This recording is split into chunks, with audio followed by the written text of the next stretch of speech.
Hey everybody, Jack here, joined with by Scroll, Hello. and we were talking a little.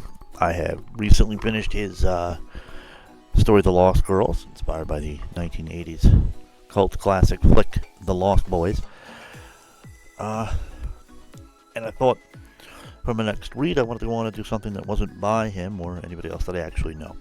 And he had a couple of recommendations, and this is the one that I picked out of those, written by Justice 3442. It's called the SweetieMash Chronicles, rated E for everyone.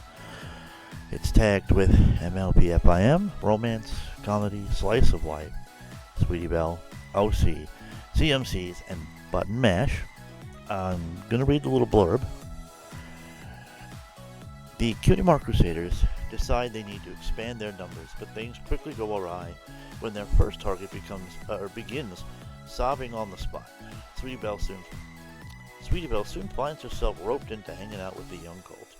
Can Sweetie Belle see past the young cult's weirdness and allow friendship to bloom? Can Button Mash fake enough normal behavior to make at least one friend?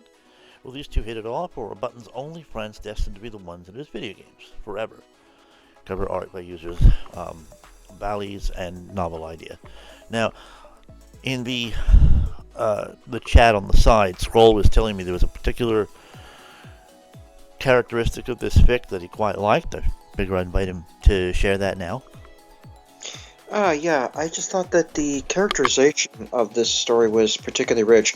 I also like the fact that the individual words got enunciation in exactly the way they're saying it. I don't see that in fics very often.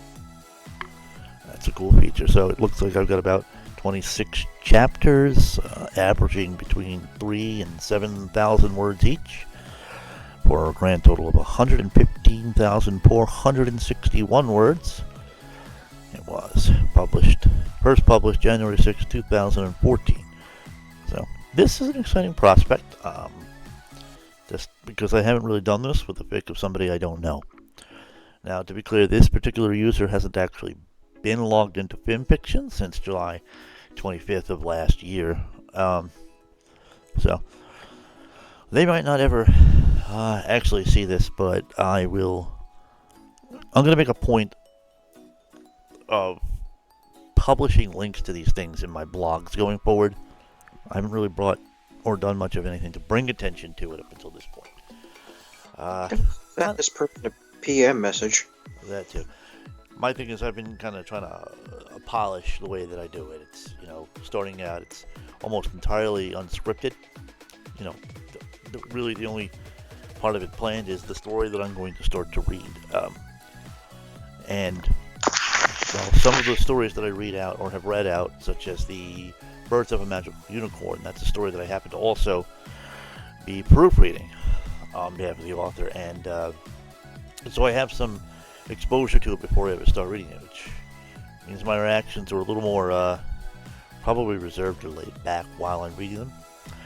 But this and Scrolls, The Lost Girls, I never read it before I had read it on the channel, so all my reactions there were first time and authentic, and that's the plan for this as well, and any other stories I read going forward. So I'm gonna go ahead and click chapter 1, entitled Bad First Impressions.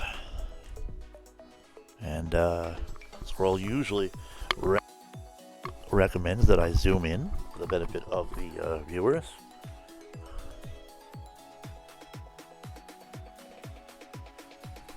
Alright, so there it is, zoomed as far in as I'm going to get it.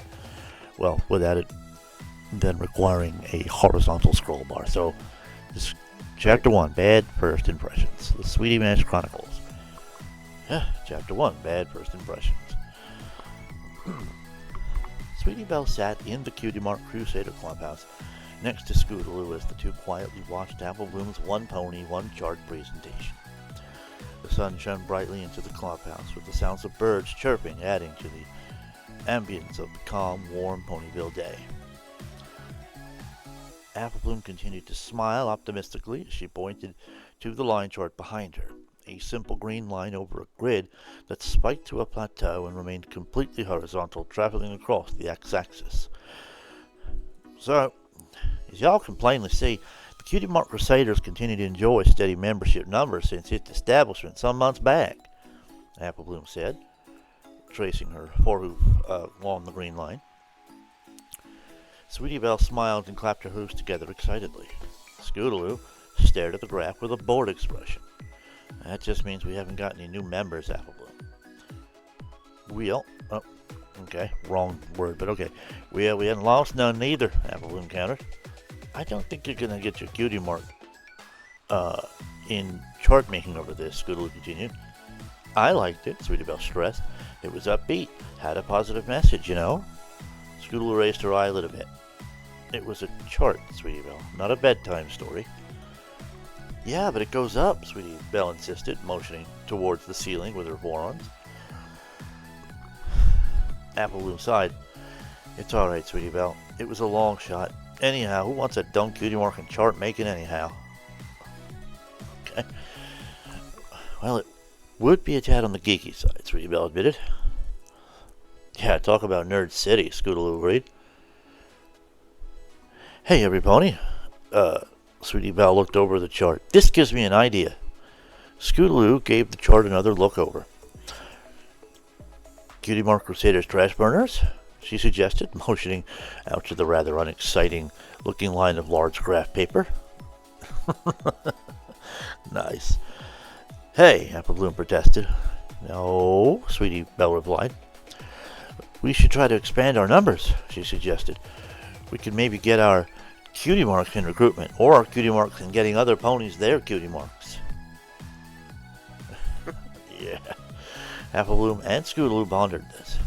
That's a great idea, Apple Bloom said. We'd increase club attendance and maybe get guidance counselor Cutie Marks. Yeah, something like that. Yeah, Scootaloo agreed, smiling excitedly. And I bet a recruitment Cutie Mark would look pretty cool. I'm inclined to agree. Cutie Mark Crusaders recruiters, yay! The three cheered, all raising a forehoof into the air and slapping them against each other's. The three Cutie Mark Crusaders peered out of a bush, spying a young brown colt with fiery brown hair, his flanks noticeably blank. A red, yellow, and orange beanie with a green propeller that spun continuously adorned his head.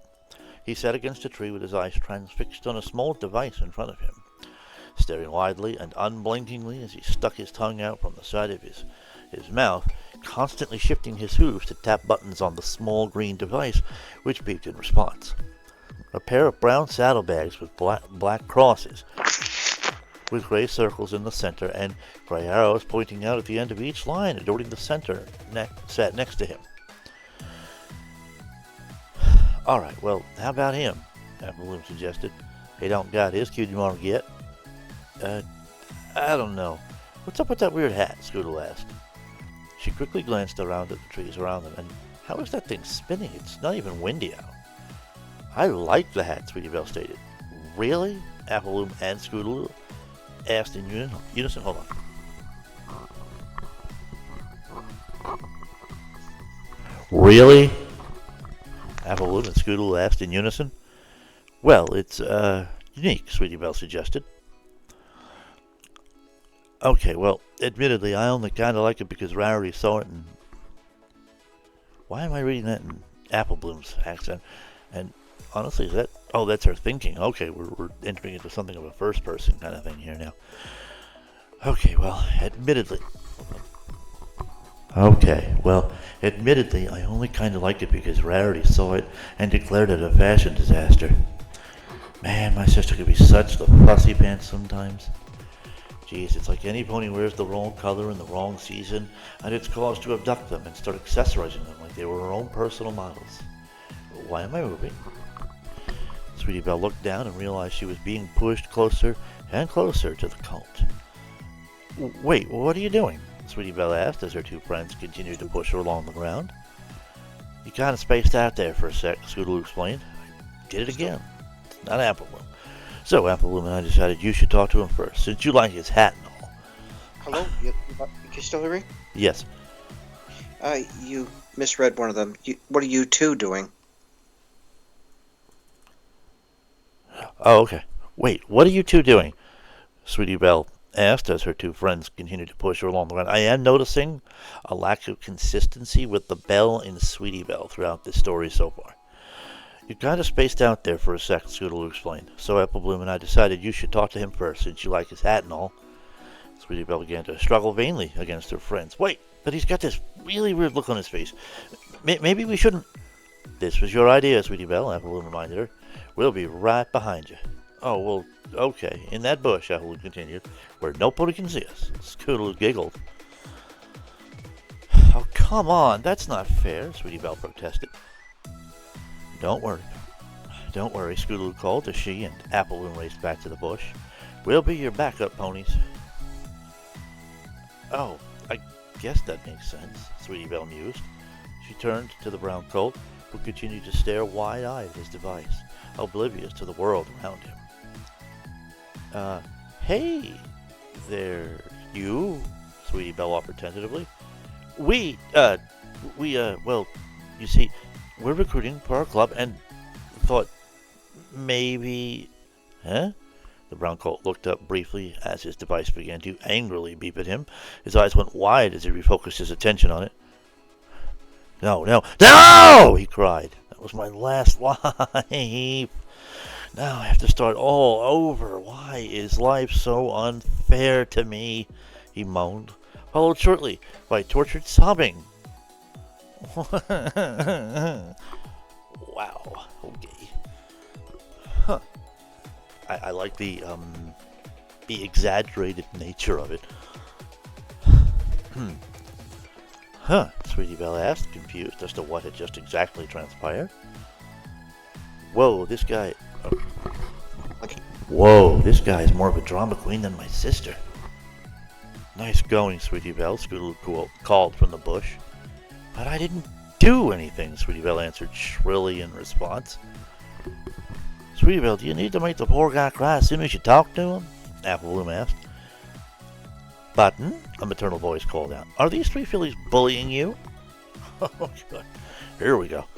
Sweetie Belle turned, and a panicked expression took over her features as a light tan-colored mare with a long brown mane tied up in a ponytail focused blue eyes full of daggers at her. The mare wore a simple pair of brown saddlebags. It's every pony for herself, Scootaloo screamed.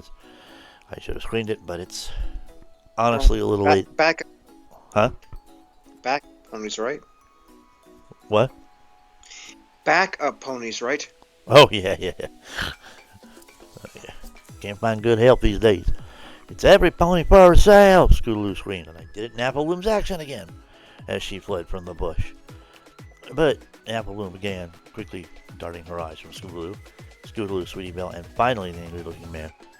Sorry, Sweetie Belle, she shouted as she ran off in pursuit of Scootaloo.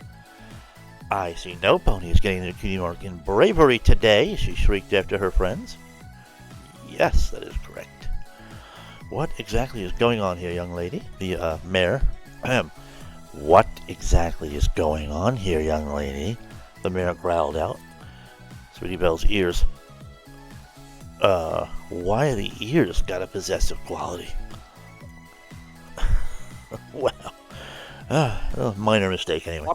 Huh? The ears? Yes, but the ears themselves, they had the possessive quality. So it threw me off just for a moment. Sweetie Belle's ears flopped down as she looked up into the angry, accusing eyes of the mare and gulped. I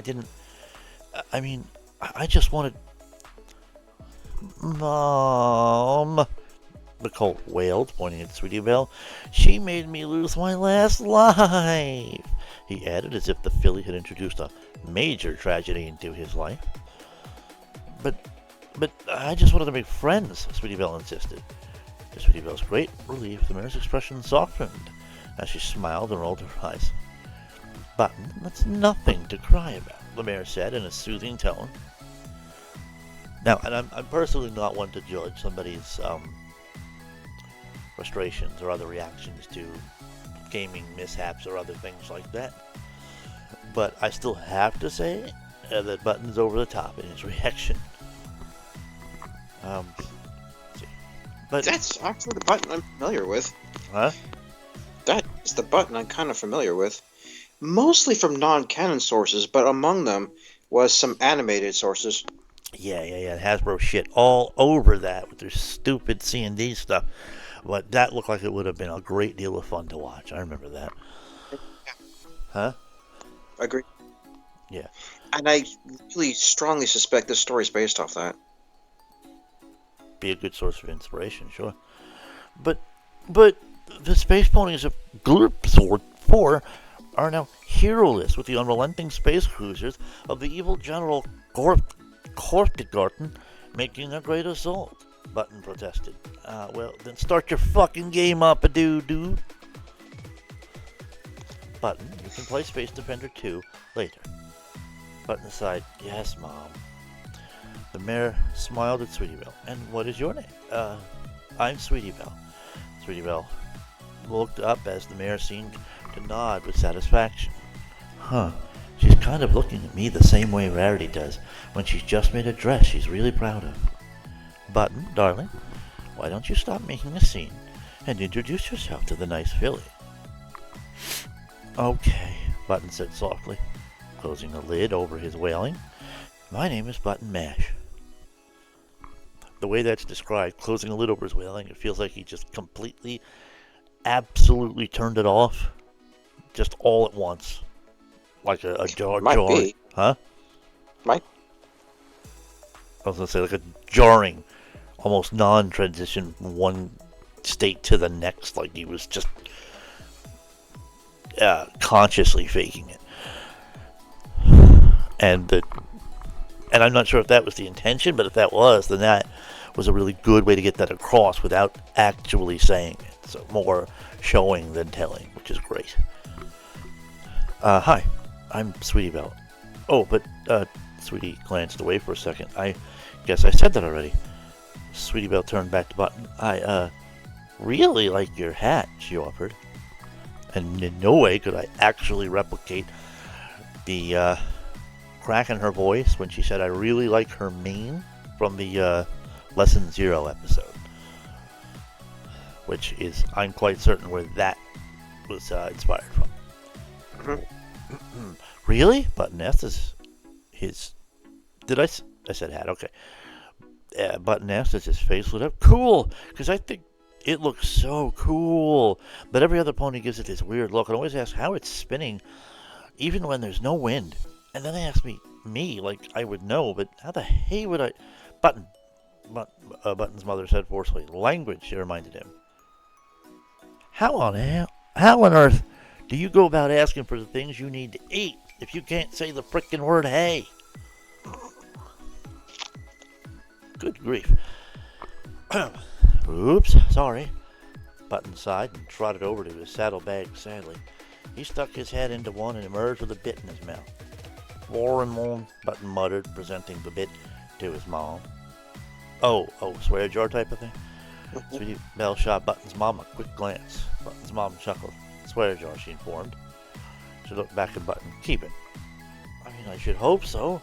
Otherwise you'd be paying for every time you simply said you wanted hay for lunch or supper or breakfast or whatever the hell meal of the day. Button's mom's face lit up. Really? Button's mom. It's not quite what it says. Huh? It's not quite what it says. What did I say? It doesn't say really. There's a W in there. It's misspelled. No, I get you. Alright, let me try to figure out how to pronounce that. Button's face lit up. Really? Button's mom nodded. In fact, why don't you fish a few bits out of my bags, and you two can grab a couple milkshakes, she suggested. Button's face lit up. Yay! Milkshakes! Sweetie Belle smiled as well. Wait, Button uttered, looking over Sweetie Belle suspiciously. He looked at his mom and began to speak in a low, guttural language. Low guttural. Mother, she is unwise to our ways. I'm not sure it's a good idea to associate with her ilk. What? Button's mother rolled her eyes. Oh, no, they're not speaking, Ponish. They're, maybe Klingon or something similarly inspired. Then teacher, I'm sure if you share your game, she'll enjoy herself. I love that Button's mother knows the language, though. That's a cool touch. Sweetie Belle looked between the two with a confused expression as Button continued to shoot her a peculiar look.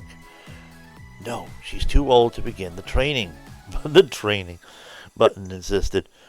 Look, either you go out for milkshakes for that nice young filly, or I'm confiscating your Joy Boy and Happy Gear for a month. Oh, got both the Sega and the Nintendo consoles, dude. Nice. Button stepped up to his mother and placed a very serious-looking face inches from hers. You wouldn't. Button's mother grinned wickedly. Try me, she purred. Button looked over Sweetie Belle almost as if he was seeing her for the first time. Yay, milkshakes, she exclaimed. Yep, he just turns it on and off just like that. Quirky as hell. He quickly trotted over to his mother's saddlebags and stuck his head in and pulled it out with a mouthful of bits. Thanks, Mom, he uttered. You're welcome, sweetie, his mother answered. The bits in Button's mouth, now the possessive quality is missing where it should be. Mouth began to glow with a faint green aura and levitated into Button's saddlebags. There's the possessive that it should have had also in the beginning of the sentence. Although that second button could have just as easily been a his. But it doesn't matter. It didn't really lose anything for it. Sweetie Belle smiled sweetly. Thank you, Sweetie Belle, Button's mom said. That was very thoughtful. Yeah, thanks, Sweetie Belle, Button said. Well, I'll let you two get to it, Button's mom stated. Don't stay out too late, Button, dear. I won't. Bye, Mom. Oh, that needs an additional carriage return between those two lines. Agreed. Bye, Miss Button's mom. Oh, wait. Bye, Miss Button's mom, Sweetie Belle offered. Well, he's a bit weird, but hey, free milkshake. So, Sweetie Belle began, breaking the awkward silence between the two as they trotted down the road. I notice you don't have your cutie mark yet. Huh? Button responded. Oh, that. I don't really care about that, he admitted. What? Sweetie Belle shrieked. How could you not care about your cutie mark? There's just more important things, is all, Button argued. That's, sacrilegious to a cutie mark crusader. And the next line absolutely illustrates that. What could possibly be more important than your cutie mark? And I picture her voice cracking on the possibly. Yeah, probably a few words earlier, too. Yeah, probably. Button smiled. There are entire worlds that need saving. The downtrodden ponies of the Klefka. Oh, that's right. Kefka is the one from the Final Fantasy 3/6. So, but anyway, Klefka colonies cry out for a hero, he declared dramatically, looking up towards the sky with a forehoof in the air. The peace-loving ponies of the Hyrulean plains need protection. Okay, Legend of Zelda. And ponies cry out for relief and justice from the unrelenting criminals of Haytham. Oh, a Gotham thing. Okay. He glanced back at Sweetie Belle. Pretty cool, huh? Oh, okay. So I picked up on two references. Klefka. I wonder what that was a reference to. That's the one I missed. I think it's Kefka from Final Fantasy. You just said that. Well, I know that's what I said it sounded similar to, but we're saying Klefka colonies? So I'm not sure. Alright. Sweetie Belle. Huh? Second. Up on. Yeah. Sweetie Belle gave him a nonplussed expression. You're talking about your dumb games, aren't you? They're not dumb, Button insisted, a bit taken aback. Here, he sat down and took off his saddlebag and fished out the rounded rectangular green device with his mouth, presenting it to Sweetie Belle. With a green glow, the device floated into Sweetie Belle's forehooves as she sat on her haunches. Fine, I'll try it, she said in a somewhat irritated voice. Whatever. Just a few minutes of this stupid thing and I'll hand it back to him. But then... Hey, this is pretty fun, Sweetie Belle mused. I told you... Button-Mash sung out. The device beeped angrily at Sweetie Belle. Oh, I died. Oh, it's okay. You have lots more lives. Hey, let's keep walking while you play, Button suggested. I'd do it all the time if I had magic. Well, okay, Sweetie said with a nod. And then...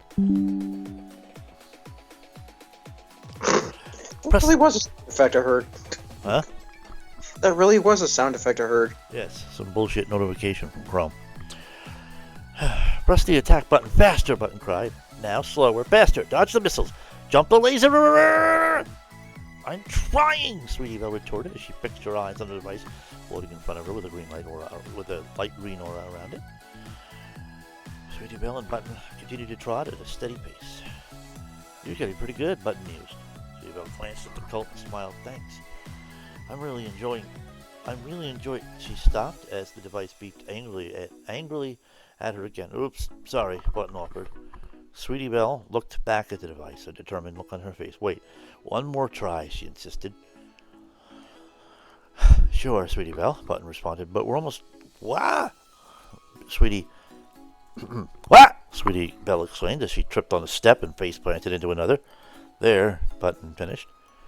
No, Button, that's not almost there. That's you're there. Goodness. Sweetie Belle sat up, her face red. There seems to need a little extra punctuation, partially from the impact and partially from embarrassment. I hope no pony saw that.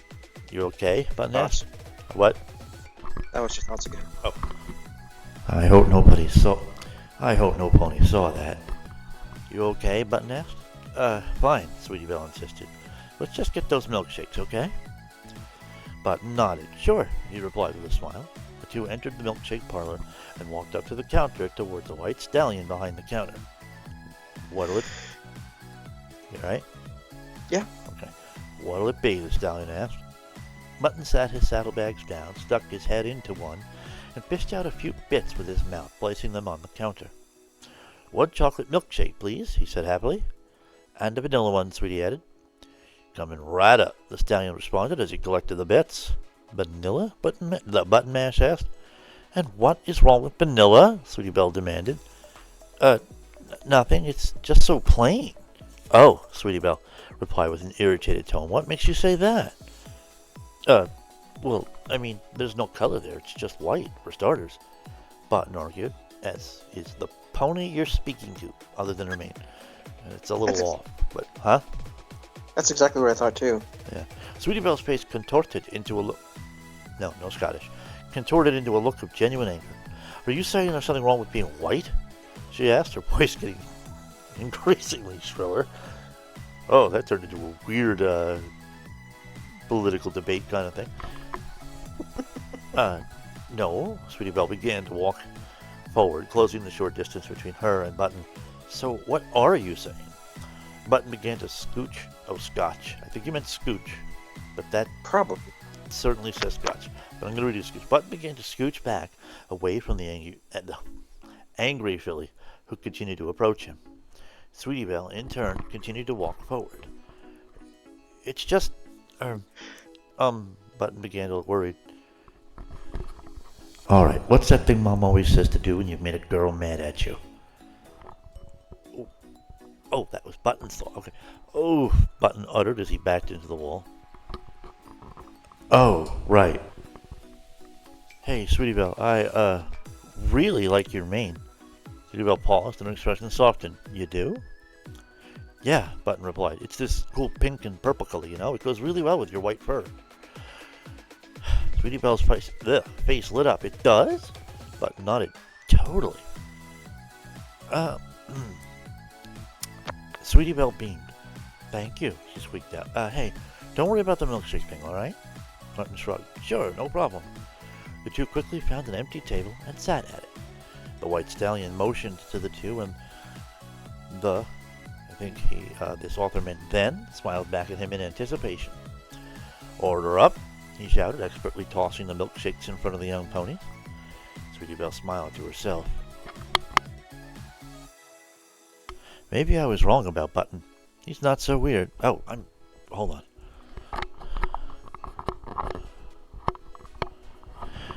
Maybe I was wrong about...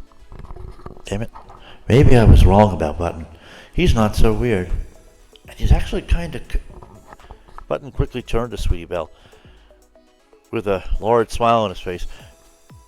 This is definitely inspired by those videos. Milkshake race, 1, 2, 3, go! I wonder what that CO was going to say. Sweetie Belle looked at Button with equal parts confusion and concern. Ah! Ah! Button Mash screamed as he held his forehooves to his brain-frozen head. He promptly fell over in pain. Thud. Button continued his screaming on the floor as it gave away to tortured sobs of anguish. Ah! Ah! Sweetie Belle's expression of concern gave way to annoyance as she reached for her milkshake and slowly began sipping it. Never mind. I gotta say, well executed. I quite like how that all worked out. This author has particularly good comedy chops. Sweetie Belle slowly trotted up the ramp to the Cutie Mark Crusaders clubhouse as Celestia lowered the sun in the horizon, the last bits of sunlight slowly fading from the face of Equestria. Okay, she heard Scootaloo call out excitedly. So, while you're fighting the armed guards, Sweetie Belle floats me over the spike pit with her magic so I can hit the switch on the other side, closing the trap door back up and... How many times do I have to tell you, Apple Bloom interrupted. If Sweetie Belle were with us, we wouldn't need to rescue her. Oh, right. I keep forgetting that part, Scootaloo replied. Hey guys, Sweetie Belle said as she emerged from outside. Sweetie Belle, the other two Crusaders exclaimed. You're just in time to help us rescue you, Scootaloo exclaimed. Okay. Just excellent little,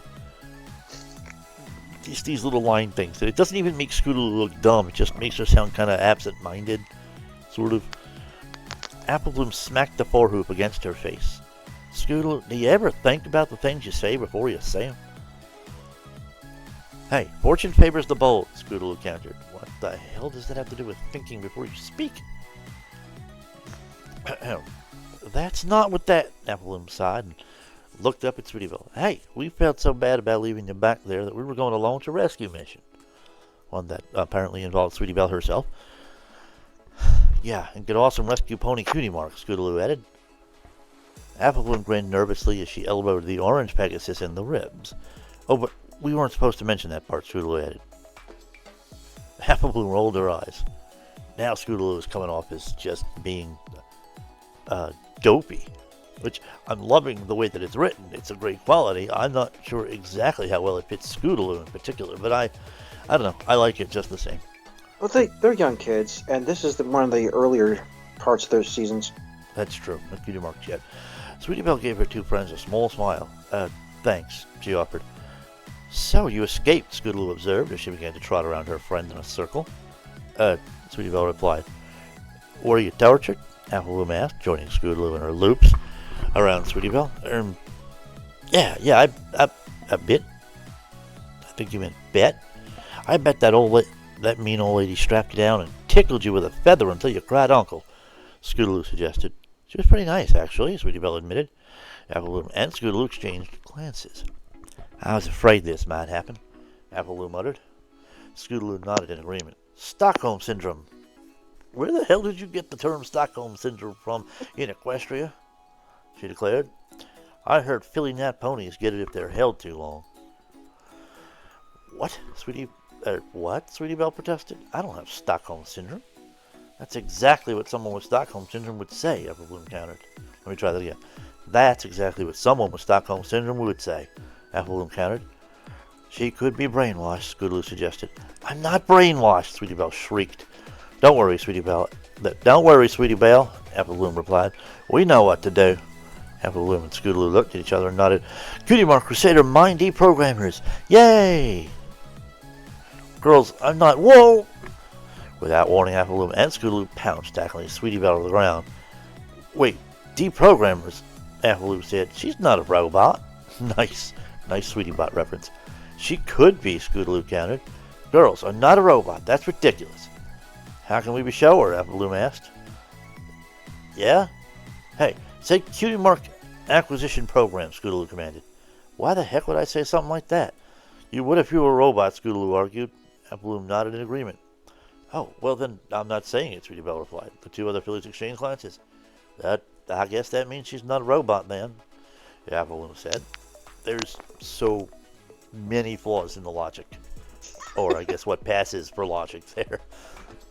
But it's absolutely just great comedy material. It was a joy to read that. Guess not, Scootaloo said. Get off of me, Sweetie Belle shrieked as she pushed her two friends off of her. Look, when I said I just wanted to be Button Mash's friend, his mom gave him a bunch of bits and had him take me out for a milkshake, she explained. Apple Bloom and Scootaloo paused and exchanged glances. They quickly retreated to the other end of the clubhouse and began to speak in hushed tones. She knows his name, Scootaloo said. And he bought her a milkshake, Bloom added. So, a date? Scoodle asked, cocking an eyebrow. Totally. Well, I just said that in the weirdest accent. Totally, Apple Bloom replied. Why are you two whispering over there? Scoodle and Apple Bloom turned around, giant grins plastered on their faces. They began to sing in unison, like the bullies they are not. Sweetie Belle and Button Mash sitting in a tree. What? No, it wasn't like that, Sweetie Belle insisted. Kissing. Stop it, I'll bite, Sweetie Belle threatened. Her face started to flush red. First comes love, then comes marriage, then comes twofold in the... I think you meant a-fold, but okay. Or the fold. Ah! Sweetie Belle launched herself with the other Crusaders. Wait, Sweetie Belle, we were only joking. Ow! Apple Bloom explained as Sweetie Belle swatted at her with a forehoof. Yeah, it's totally cool if you were getting mad smooches on with this coat. And ouch, stop it biting my wing. Okay, just really well written stuff. It just does a great job of showing the dynamics in the relationship, or at least the way it's established in the canon of this story. And it really it gives Sweetie Belle just a little more like solid footing, so to say, in her. I keep wanting to say street cred, but what I'm saying is it just makes her look a little better and a lot less dumb than she often comes across, particularly in the IDW comics. That's where she really often is made to look rather dumb, uneducated. Anyway. Mom, I'm home, Button Mash called out as he opened the door. Button's mom poked her head into the hallway. Welcome back, dear. Did you have fun with Sweetie Belle? Button's face lit up. I did. First I showed her my Joy Boy. Then we had milkshakes, and I got this wicked bad brain freeze. But then she played my Joy Boy somewhere, and she's getting really good at it. Button's mom smiled warmly. Good. I'm really glad you made a new friend.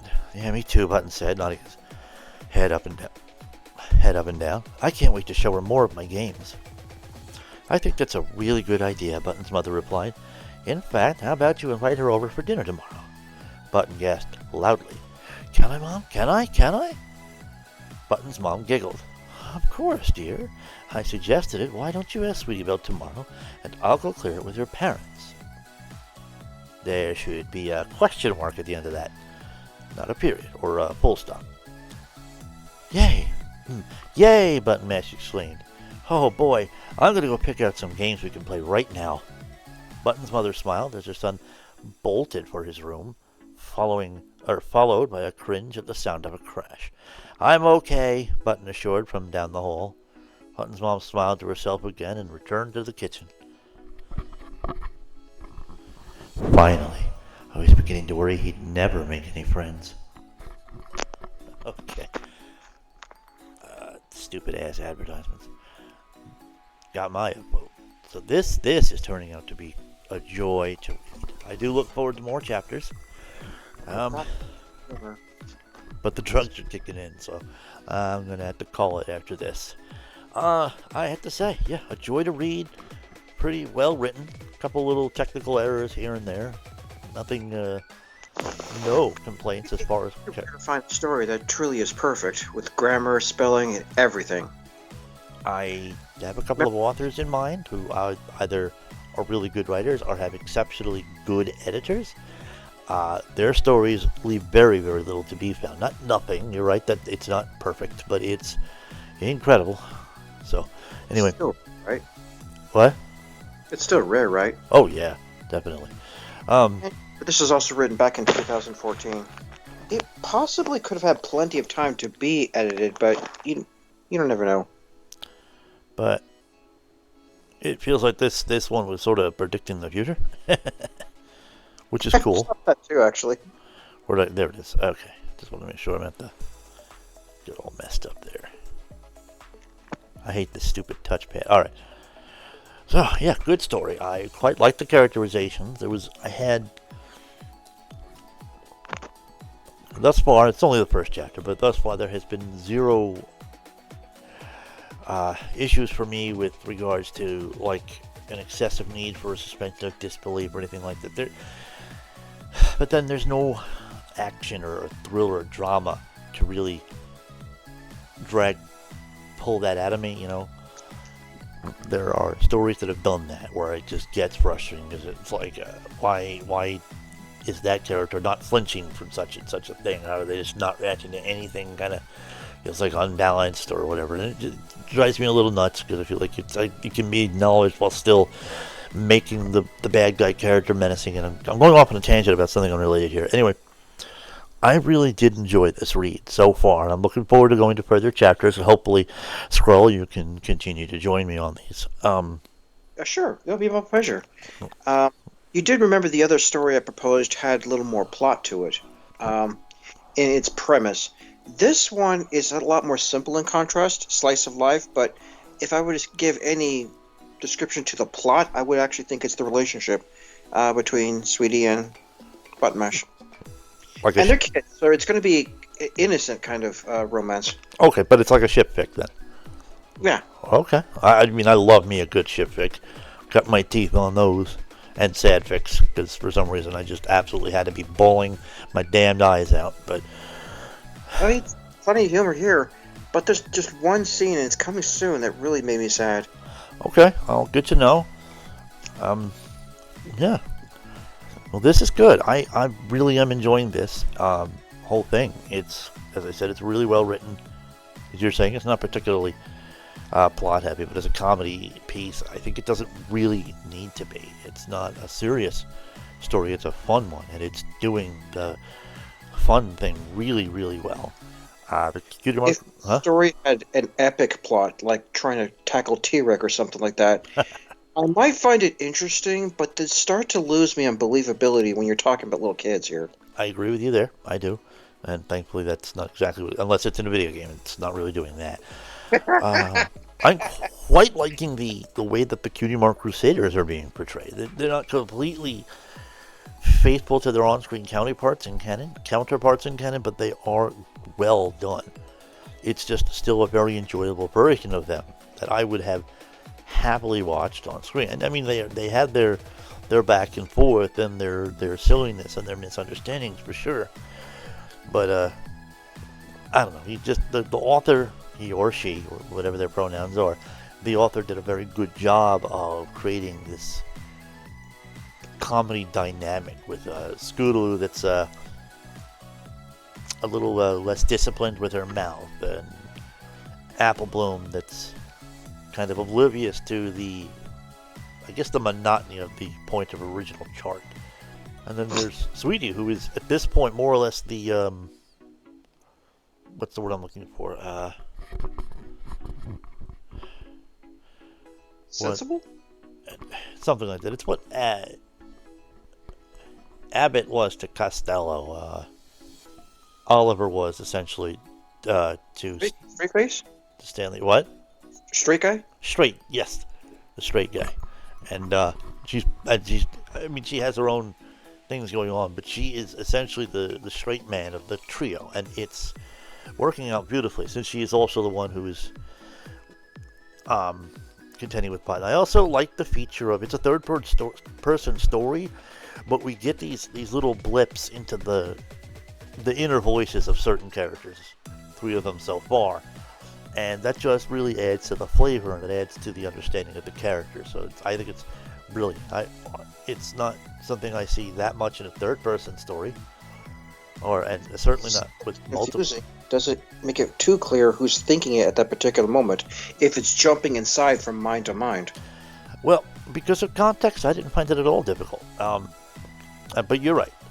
That it could be like that. What will more often than not happen is if they're doing it, it's because the third person is still just focusing on one character and their thoughts and their perception of the situation while not actually using their voice. And it's not really the case here. It's, we got all 3 of the CMCs. We got Button's mom and Button Mash, and we'll see whoever else gets put into the story, whether for one chapter or as an ongoing character to revisit the story or the plot points. But by the way, Button's mom doesn't have a name in this chapter. I think at the time people really didn't know what her name was, and I guess the author did some looking up and discovered more people are saying this name than compared to other people that are saying this name, so eventually does pick one. Forgot what it was. Well, we'll find out. Another thing I wanted to add about you, actually, is I like the effect you had with the thoughts making it echo. I think it's a cool touch. Yeah, I like the. I thought I would make it stand out. I just I didn't. hope you continue to do it. I think it's a good idea. Yeah, The ability. I'm gonna eventually get an even more sophisticated microphone than this one, and maybe there will be additional effects that I can take advantage of. But for now this will do. What? Or something like that. What would you say? Like a robot voice. Oh yeah, like a robot or an auto tune or any kind of shit like that. I don't want to over. What? You speak in the mic, and then we hear you backwards. Oh, And there'll be some special effects. that'd be an impressive filter.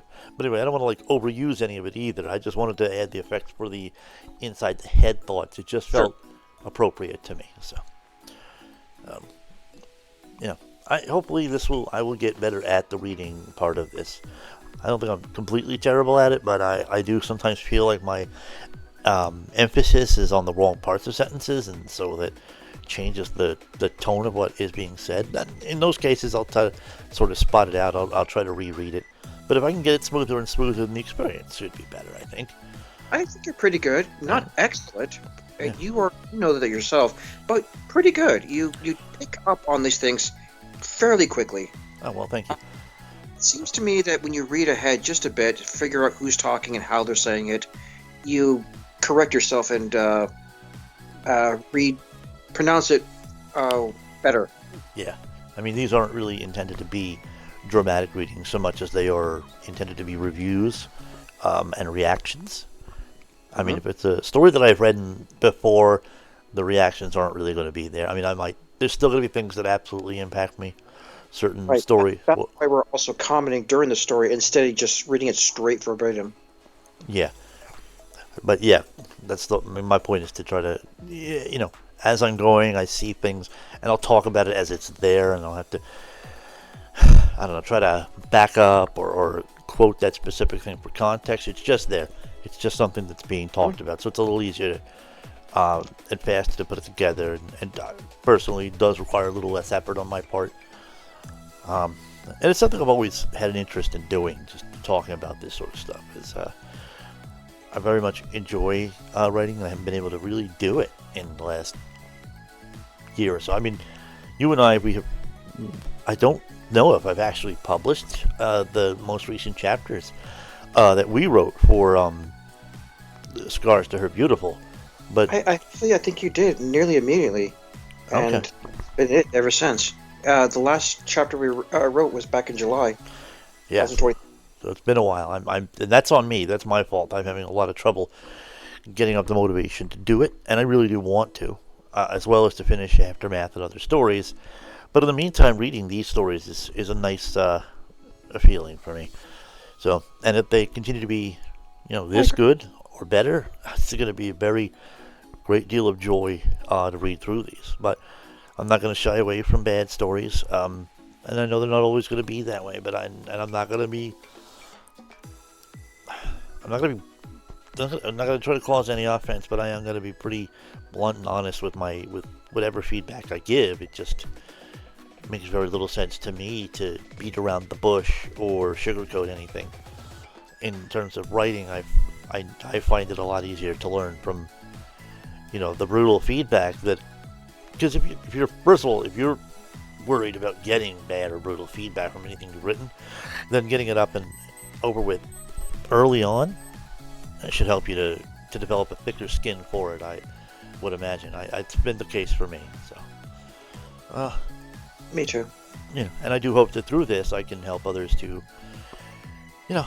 find more books that are well worth reading, or build up their own writing ability. So, just a couple of little goals here and there. And so, yeah, this is the first real story that is not somebody that I know or that, I have any reason to care about. This is just, to me, a complete stranger, a completely new story I've never touched on before.